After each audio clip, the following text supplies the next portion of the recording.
Yeah, magsisimula tayong gumawa ng aircon mga idol. Ito, magtuturo yung teacher namin. Hindi lahat din mabili. Dahil may mga mababait na nakaraan, iiwanan nila yung mga pasok. Ayan idol, 20 microfarad. aircon yan. Mga pala yung mga klasiko guys. Kasi na yung may tester sa inyo. Magagaling yung mga yan mga idol.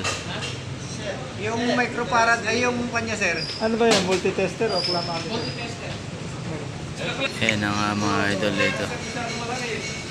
Marami tayo dito, ano? Perform nyo bago kayo quick. Aral muna. Halimbawa, hindi compressor. Yan. Makinig tayo sa discussion. Meron tayo terminal. Terminal. Yan.